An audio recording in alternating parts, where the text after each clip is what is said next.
Hello, it's Randi Rhodes. Here's a clip from our show, and go to randirhodes.com for the whole thing and a podcast. Buy a stinking podcast. Mary had a little man. The fall.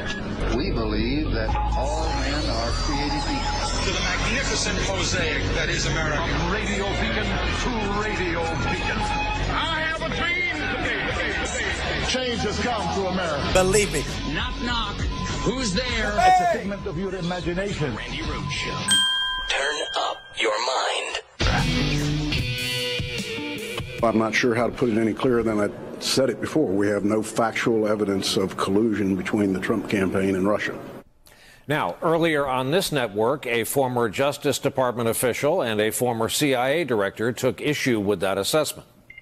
The Senate Intelligence Committee does not have the investigative tools and capabilities and powers and the subpoenas and being able to pull financial records and other types of things that the special counsel has. So they don't have Rick Gates cooperating the way that Bob Mueller does and telling them about that meeting with a Russian intelligence asset. They don't have Mike Flynn, the former national security advisor, cooperating and telling them who, if anyone, told him to discuss sanctions relief with the Russian ambassador on the phone call. They don't have Michael Cohen cooperating, telling them the details of the Trump Tower meeting.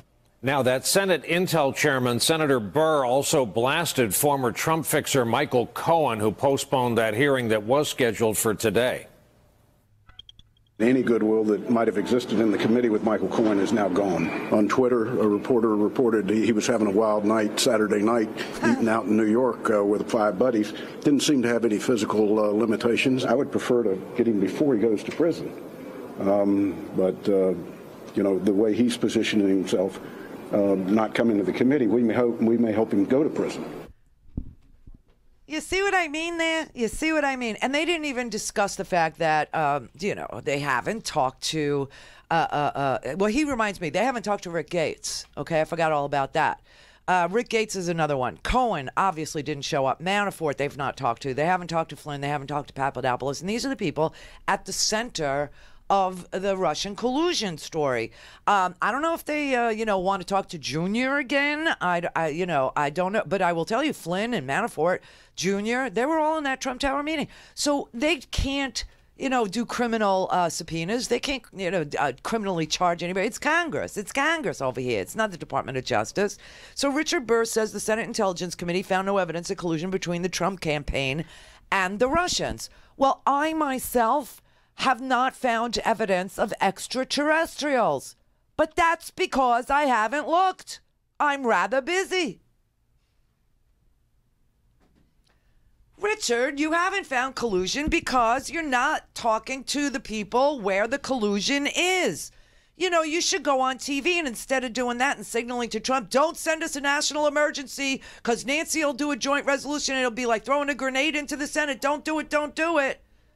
He should get on the TV and he should say,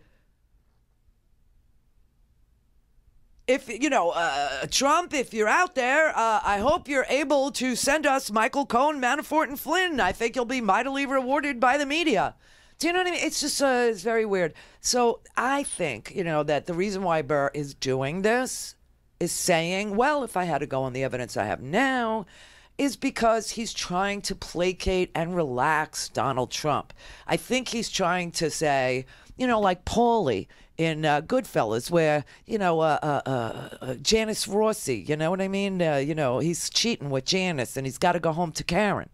And so Paulie goes to see him and he says, you have to stop this. You have to stop it. I can't have it. I can't have it. Because Karen, she'll kill you, but she'll never divorce you. So you have to go home. Now, I know just what to say to her.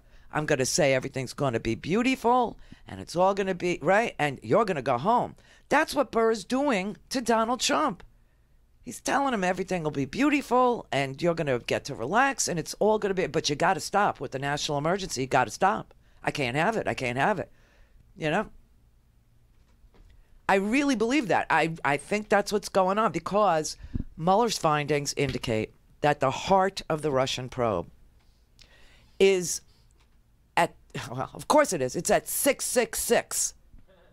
It's at 666 Fifth Avenue in Jared Kushner's building. It's a dinner that Paul Manafort had with Konstantin Kilimnik in a private cigar bar that Jared Kushner owns on 666 Fifth. I mean, who could have guessed that the heart of everything would end up at 666? Everybody, right? So it's located at the corner, if you're not familiar, it's located at the corner of Fifth Avenue and the Road to Hell is where that building is. Here's a report on it.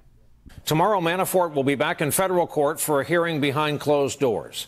The judge is expected to rule on whether she believes Manafort lied to prosecutors, a decision that could impact his sentencing greatly. That's coming up in March. But it was a Manafort hearing last week that continues to be of interest last night and tonight.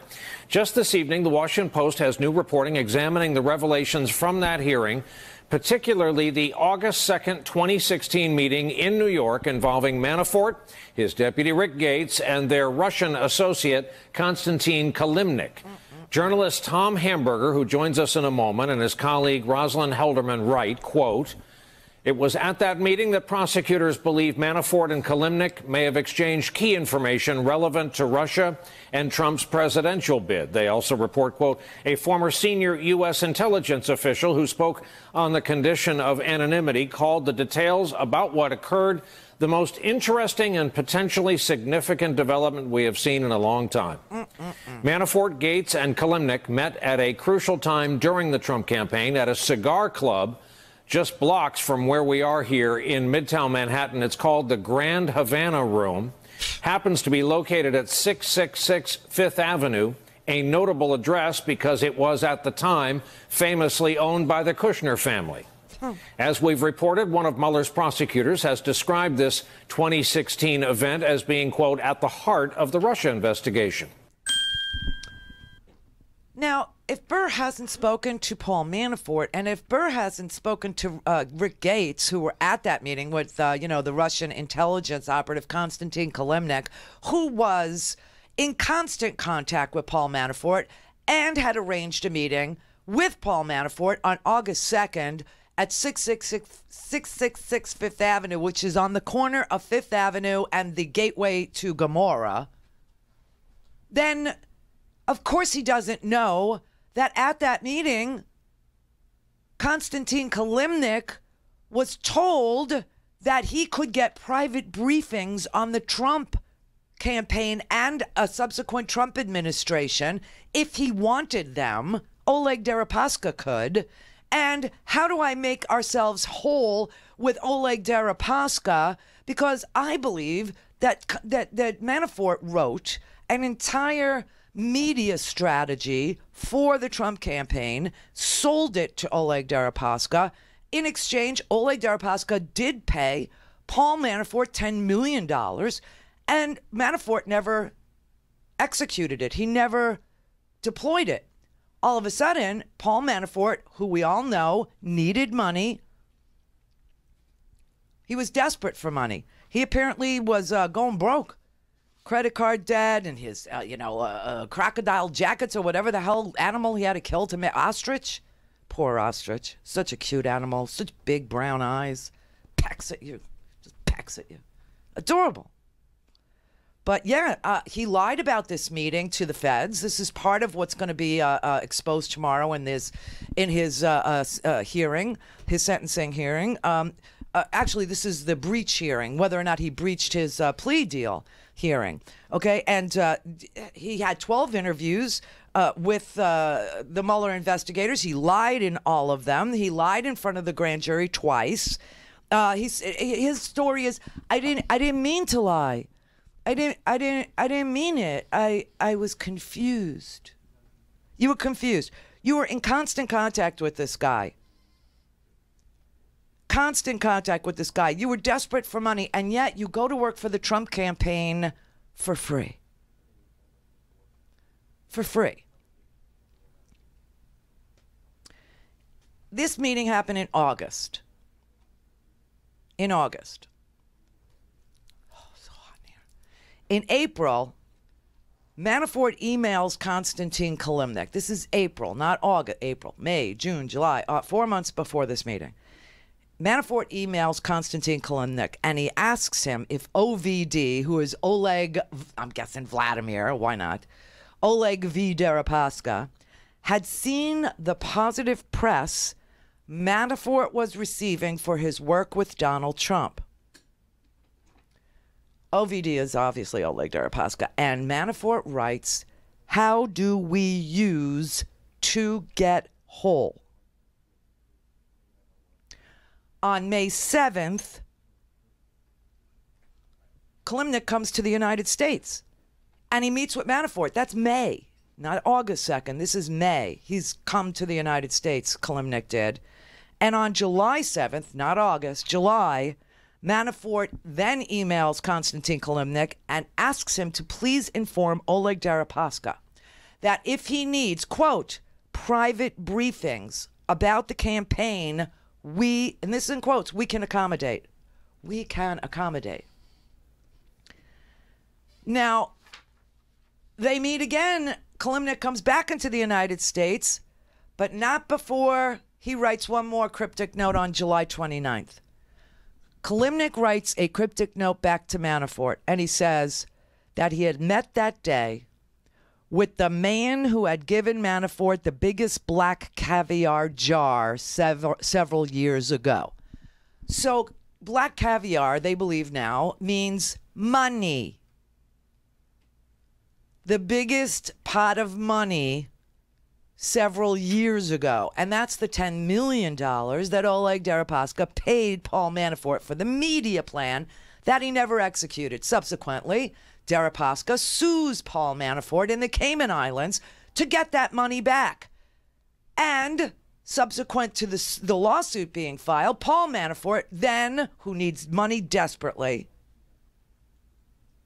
goes to work for the Trump campaign for free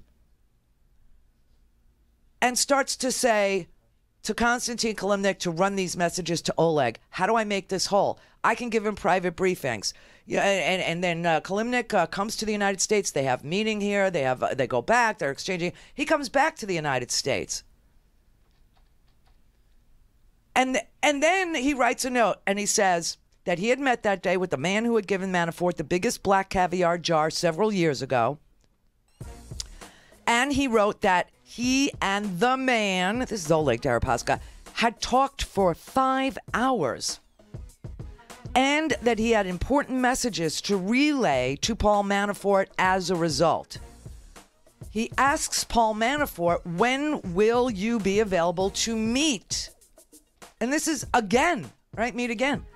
And Manafort writes back, Tuesday would be best. The following Tuesday was August 2nd. And they do meet in the cigar bar, right on the corner of 5th Avenue and the Gateway to Hell, in Jared's building, in a cigar bar. Prosecutors believe that that is when Manafort gave the internal polling data from the Trump campaign to guide the Russians in their efforts to Konstantin Kilimnik for Oleg Deripaska, an oligarch and a friend of Vladimir Putin's. That's what they think happened at that meeting. That's why that meeting is at the heart of the Mueller investigation. Now, when they asked Manafort under oath about this meeting, he initially told the investigators he would not countenance the idea. I was not interested in any of what you're saying, and that Konstantin Kilimnik just continued to pursue me. And I understand that anything that I would have done, by meeting with him that actually discussed internal polling data or discussed, making that would have been a backdoor to a crime. And I would never have done it. So he lied to the investigators, and he continued to lie even after he engaged in a plea deal. He continued to lie about this when he testified in front of the grand jury twice.